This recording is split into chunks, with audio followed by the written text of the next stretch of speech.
Welcome to Talking with Sapna. Today we're talking holidays, boredom and self-talk. I thought, seeing as we're going into our 6-week holidays here in Australia, it's really important to start having that discussion about how you as the parents are going to take time to maintain your self-care, but also how you're going to support your children in finding activities that they can engage in, and also how to embrace the boredom so you don't feel like you have to keep creating engagement for them. I think one of the things that we've all learnt during this period of lockdown and isolation is that self-care as adults is vital in being able to deal with what life throws at you, in negotiating what's important and what's not as important, and to finding a balance that works for you. But also what's been learned is that you cannot be on 24/7.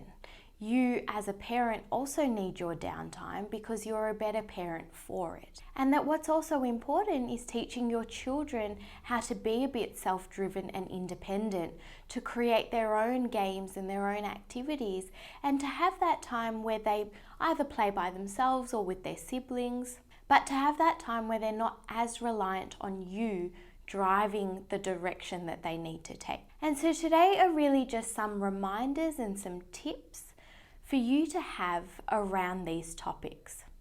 And so let's start with your children, because that's what you're here to listen to tips to support you on your journey as a parent and with your children. And I think one of the key things when we talk about your children is that we have to talk about this idea of boredom. I don't know if you remember when you were growing up, but boredom was quite a common thing. We didn't have for us overemphasize this idea of here's an iPad or I'll buy something to fill in the time for you. A lot of the times our parents would leave us to our own devices, and whether that meant going outside and making up our own games or just being in nature or finding different games to play indoors that we made up. But there was a lot more focus on you make your games and you find your entertainment. And I'll be honest, I think we've lost a bit of that with children nowadays. That as parents, you spend so much time giving them different activities and puzzles and drawings and books and buying them things to fill their time so they're not bored, so then they give you a bit of peace, that we've forgotten how to teach children that boredom is a good thing. Because in that discomfort of being bored, ideas get created.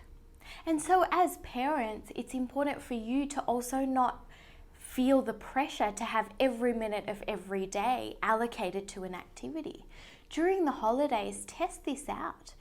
And when your children come to you saying, I'm bored, rather than telling them what they can do or giving them ideas, say to them, well, what do you think you could do?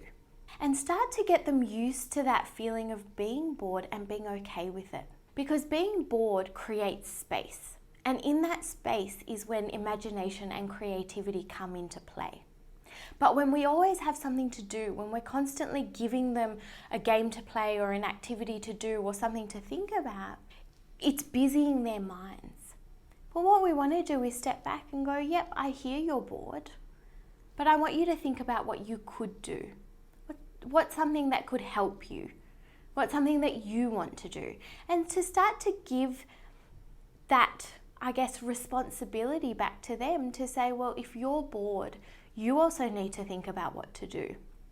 It's not for someone else to tell you what's going to keep you engaged or keep you from feeling bored.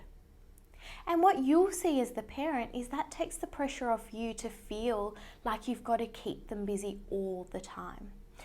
Yes, you've been at home with your children, for the last 4 months, but that was while they had some remote learning to do, so they had structured activities. But in the holidays, it's about giving some structure, but whilst also allowing them to find what, I guess, fills their bucket, what makes them feel good, what allows their imagination and creativity to go wild.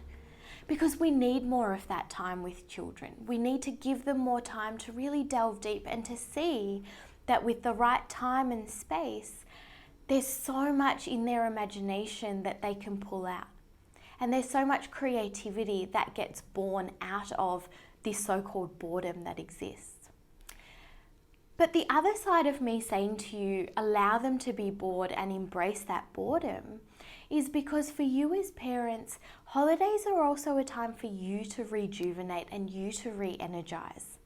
To kind of relax from that have to do attitude and that sort of rigid routine that you need during a school term.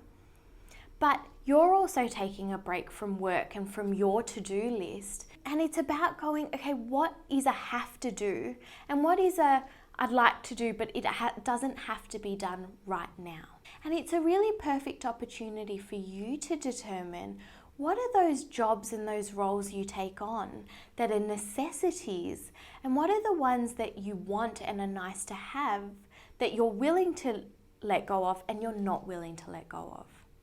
And holidays are a time for reprioritization, to really work out what's important to you as a parent, what's important to your children, what's important to you as a family unit.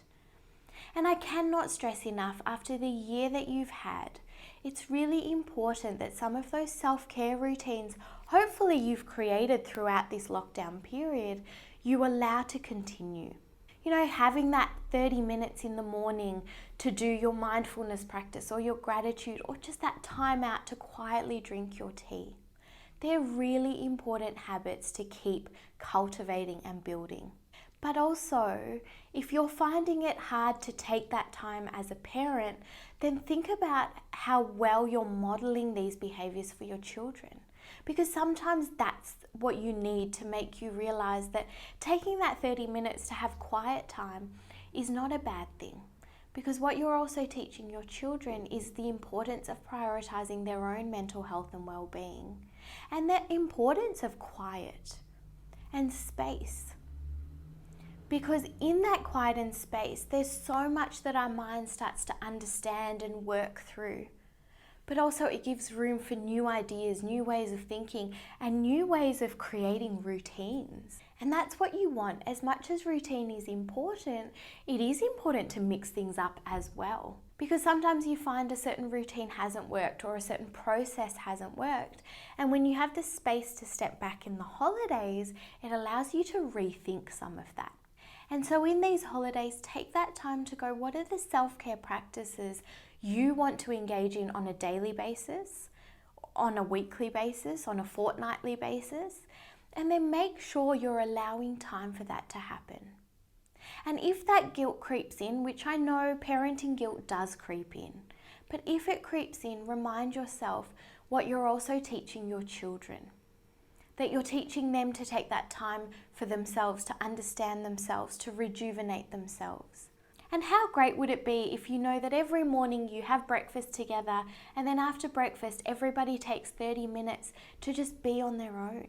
What you will notice is that one, everybody is a lot calmer in the house.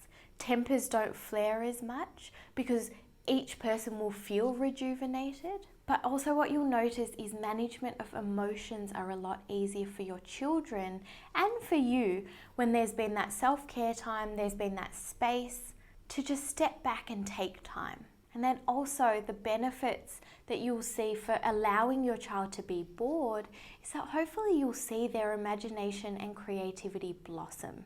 That's the best part of holidays is, yes, there needs to be a little bit of routine and structure, of course. That is important for children as well. But the beauty of holidays is that you can look over what you've done for the year and go, well, what worked and what didn't? You can reprioritize, you can try new ways of doing things, but most importantly, it gives you that time to really reset and create new processes and ways of operating that bring out your best self, but bring out the best in your children as well. And at the end of the day, we know that's all we want for our children. You want your children to be their best.